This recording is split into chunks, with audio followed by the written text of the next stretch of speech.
ماضی کی کھڑکی میں ایک گلہری نے چھلانگ لگائی۔ وہ مہدی کی شادی میں اپنے ہم عمر نوجوانوں کے ساتھ کھڑا تھا۔ وہ وقفے سے دوسری طرف کھڑی سیاہ لمبے بالوں والی لڑکی کو دیکھ رہا تھا۔ درمیانہ قد، صاف رنگت اور بڑی بڑی سیاہ آنکھیں۔ تہانی اپنا لہنگا سنبھالتے ہوئے اس لڑکی کی جانب چلی آئی۔ وہ پاکستانی لباس میں بالکل بھی کمفرٹیبل نہیں تھی۔ حدیل، وہ اس سے پوچھنے لگی، دلہن کا کمرہ کہاں ہے؟ مجھے یہاں کسی کا پتہ نہیں، اس لیے میں ممانی اور خالہ کے پاس جانا چاہتی ہوں۔ حدیل نے بڑبڑاتے ہوئے کہا، بے وقوف لڑکی۔ اس نے فوراً سے پوچھا، ایکسکیوز می، کیا کہا؟ حدیل اسے بتانے لگی، یہاں سے سیدھا جا کر دائیں جانب۔ تہانی کے چہرے کی رنگت سرخ ہو رہی تھی۔ وہ جنجر تھی، اس لیے غصے میں اس کے چہرے کی رنگت بہت جلدی بدل جاتی تھی۔ وہ کہنے لگی، جو تم نے پہلے کہا وہ کہو۔ حدیل نے بڑے موڈ سے پوچھا، کیا؟ اس نے ایک گہری سانس لی اور اس سے کہنے لگی، تمہیں پتہ ہے حدیل، محققین نے فادر ٹنگ ہائپوتھیسس پر ایک تحقیق کی تھی۔ انہوں نے اس مطالعے میں ماں اور باپ سے ملنے والی زبانوں اور جینیاتی لائنز کے درمیان باہمی تعلق کو دیکھا تھا، اور ان کے اس مطالعے کے تحت انسانی لسانی موافقت وائی کروموزوم کے ساتھ منسلک ہے اور یہ والد کی طرف سے منتقل ہوتی ہے، اور اس کا مائٹوکونڈریال ڈی این اے کے ساتھ کوئی رشتہ نہیں ہے جو کہ ماں کی طرف سے منتقل ہوتا ہے۔ اس تحقیق کے مطابق بچہ اپنے باپ کی زبان ماں کی زبان کے مقابلے زیادہ آسانی سے سیکھ سکتا ہے، لیکن وہ اپنے باپ کے مقابلے اپنی ماں کے ساتھ زیادہ وقت گزارتا ہے اور وہ اپنی ماں کی زبان زیادہ جلدی اور زیادہ آسانی سے سیکھتا ہے۔ اس لیے ہم اپنی مادری زبان کو مادری زبان کہتے ہیں۔ حدیل نے بیزاری سے نگاہیں گھما کر دوسری جانب دیکھنا شروع کر دیا۔ تہانی اب اس سے سختی سے بات کرنے لگی، میں آرستانی زبان کے علاوہ اردو اور پنجابی بھی بول سکتی ہوں۔ تمہیں جواب دینے کا مقصد تمہاری حد تک عزت کرنا نہیں تھا، لیکن اس کا یہ بھی مطلب نہیں ہے کہ میں خاموشی سے تمہاری بدتمیزی کو برداشت کر لیتی۔ وہ مزید کچھ کہے وہاں سے برائڈل روم کی جانب جانے لگی اور گلہری ماضی کی کھڑکی سے کود کر واپس آ گئی۔ آسمان پر شام کے سائے گہرے ہو رہے تھے۔ مشاری ابھی تک اس جنجر لڑکی کے بارے میں سوچ رہا تھا۔ شی از اے 10 and she is a squirrel, probably red squirrel. مہدی پلنگ پر بیٹھا ہوا تھا۔ اس کے سامنے کھڑی عورت آئینے میں خود کو دیکھتے ہوئے اس سے پوچھ رہی تھی، مٹھو کیا میں موٹی لگ رہی ہوں؟ مہدی انسٹاگرام پر سکرول کرتے کرتے ریلز دیکھ رہا تھا۔ وہ فلزہ تھی، مہدی کی بیوی، مشاری اور مہدی کے ماموں کی بیٹی اور حدیل کی بہن۔ وہ 8 ماہ حاملہ تھی۔ وہ دونوں اس خاندان کے لو برڈز تھے۔ ان دونوں کی شادی بہت ہی چھوٹی عمر میں کر دی گئی تھی، اور ایک وہ بھی وقت تھا جب ان کی شادی کے خیال تک کو تصور کرنا بھی ناممکن سمجھا جاتا تھا۔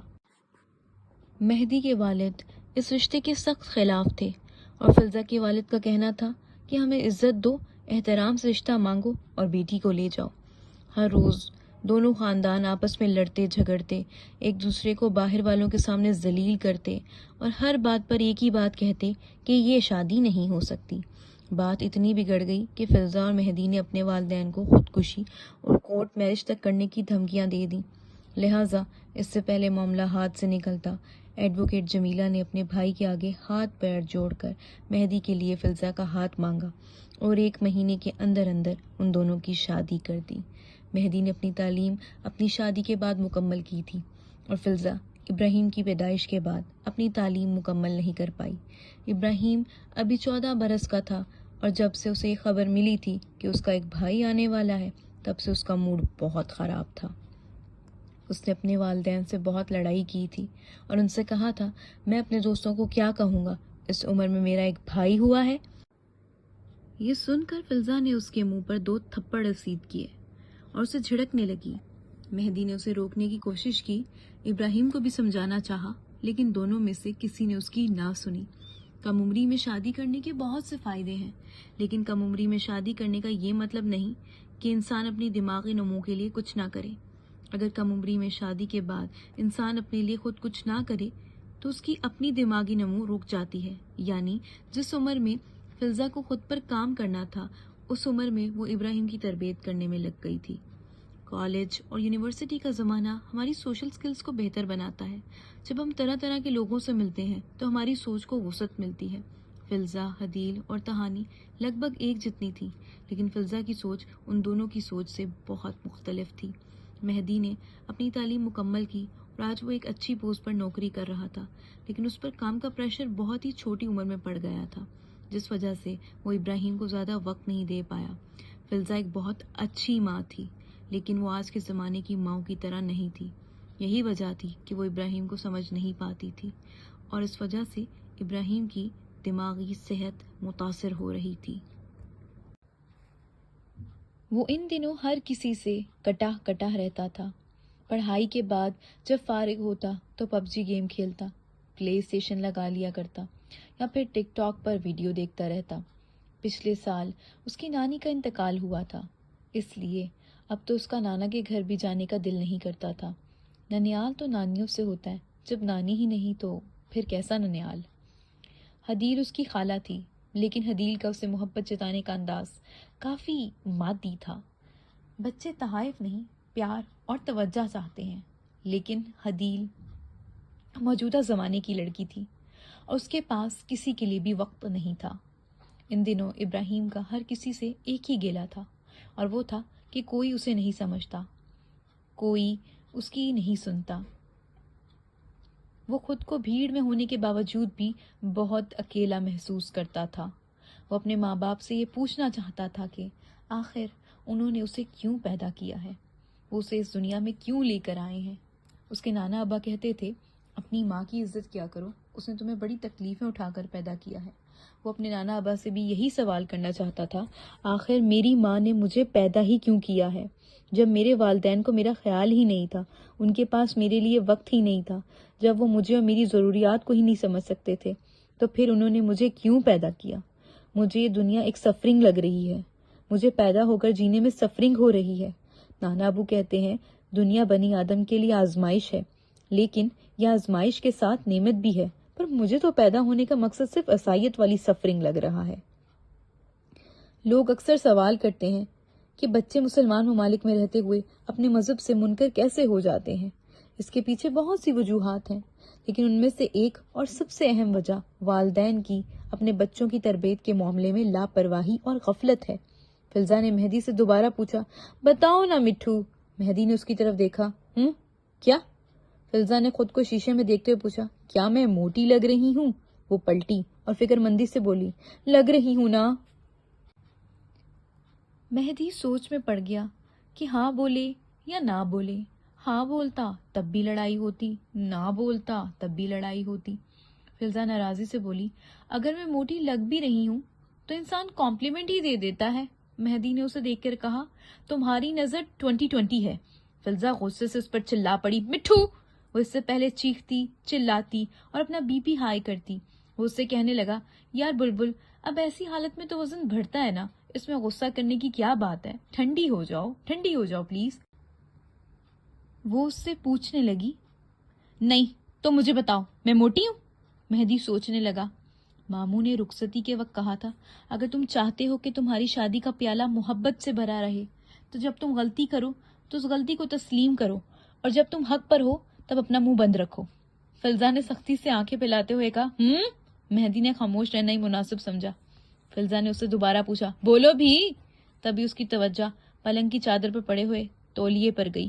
وہ فوراً سے اس سے کہنے لگی، یہ تم نے تولیہ کیوں نہیں اٹھایا، اور یہ چادر کا کیا حال کیا ہے؟ چلو اٹھو، صفائی کرو۔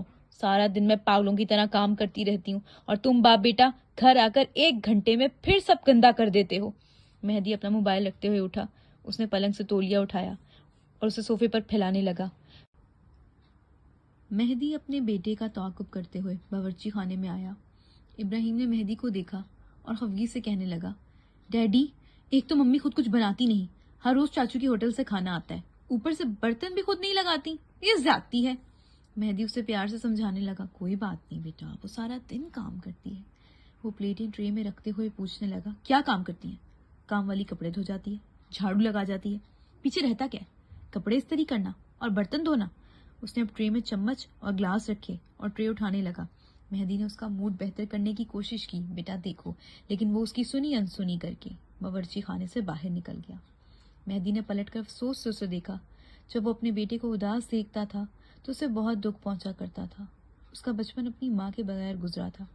اس نے اپنے بچپن میں بہت کچھ کھویا تھا اور اس سے بہتر یہ کوئی نہیں سمجھ سکتا تھا کہ ابراہیم کی عمر میں بے قدری اور غیر اہم ہونے کا احساس کس قدر تکلیف دہ ہوتا ہے.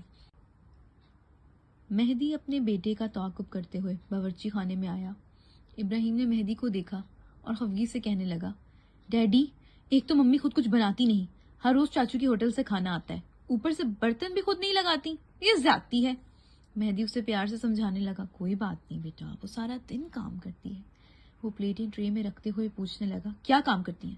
کام والی کپڑے دھو جاتی ہے، جھاڑو لگا جاتی ہے، پیچھے رہتا کیا ہے؟ کپڑے استری کرنا اور برتن دھونا. اس نے اب ٹرے میں چمچ اور گلاس رکھے اور ٹرے اٹھانے لگا.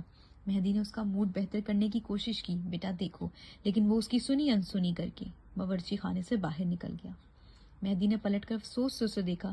جب وہ اپنے بیٹے کو اداس دیکھتا تھا تو اسے بہت دکھ پہنچا کرتا تھا. اس کا بچپن اپنی ماں کے بغیر گزرا تھا. اس نے اپنے بچپن میں بہت کچھ کھویا تھا اور اس سے بہتر یہ کوئی نہیں سمجھ سکتا تھا کہ ابراہیم کی عمر میں بے قدری اور غیر اہم ہونے کا احساس کس قدر تکلیف دہ ہوتا ہے.